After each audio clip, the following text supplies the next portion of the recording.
में कार्यक्रम किया गया, क्या उद्देश्य है? इसका उद्देश्य है कि जन स्वराज की नीतियों को और इसके नेता के नीयत को, प्रयास को हम जन जन तक पहुँचाएँ। हम लोगों को बताएं कि पिछली सरकारों ने बिहार का जो बुरा हाल कर रखा है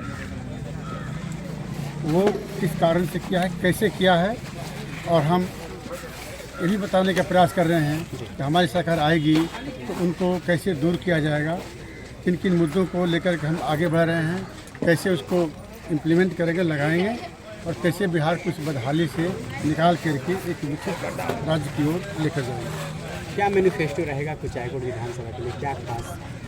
हमारा मैनिफेस्टो वही है, आपने देखा, जन स्वराज आएगा, 5 चीज़ होगा। आप सबको मालूम है, शिक्षा के बारे में, रोजगार के बारे में, पलायन रोकने के बारे में, तो जो बुजुर्गों को पेंशन देना उसके बारे में, किसानों के बारे में, इसे तो इमीडिएट करने वाले हैं।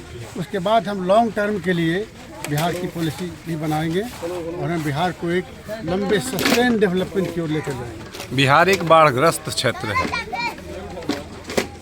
उसके लिए क्या योजना है? बिहार एक बाढ़ग्रस्त क्षेत्र भी है और एक सूखाग्रस्त क्षेत्र भी है। कभी बाढ़ कभी सूखा, उसके लिए हमारे पास प्लानिंग है, नदियों को जोड़ने की जो प्लानिंग है वो है। और सबसे बड़ी बात, बिहार की बाढ़ का हाल निजात तब तक नहीं मिलेगा जब नेपाल में नदियों को कंट्रोल नहीं करेंगे, जब तक बांध नहीं बनेगा। और खुशी की बात यह है कि भारत सरकार, बिहार सरकार और नेपाल सरकार मिलकर के उस पर काम शुरू कर दिए हैं।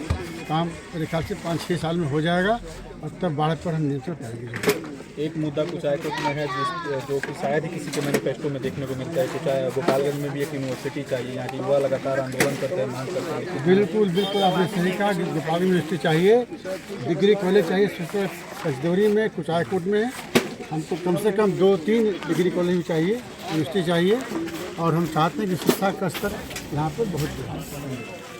अभी लगातार सासम से चीनी मिल भी जो है आपके विधानसभा क्षेत्र में आ रहा है। जी हाँ, हमारी प्राथमिकता है सासम की चीनी मिल को हम जरूर निश्चित रूप से आते आते चालू करवाएंगे। और हमारी पार्टी चाहेगी कि बिहार की जो 18 चीनी मिलें बंद हैं वो सभी चालू होंगी। अगर किसी कारण से सासम से अगर चीनी मिल अगर चालू नहीं हो पाता है तो क्या जो किसानों का पैसा फंसा है वो निकल जाएगा? नहीं चालू होने का सवाल ही नहीं पैदा होता।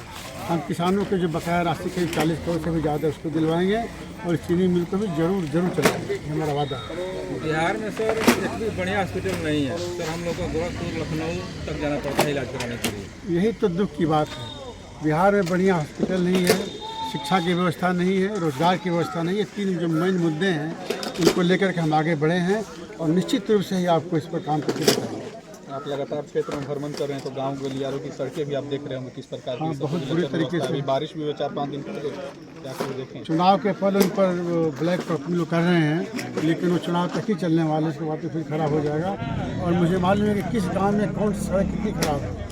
आते आते हम उसका बिल्कुल प्लास्टर करके धन्यवाद।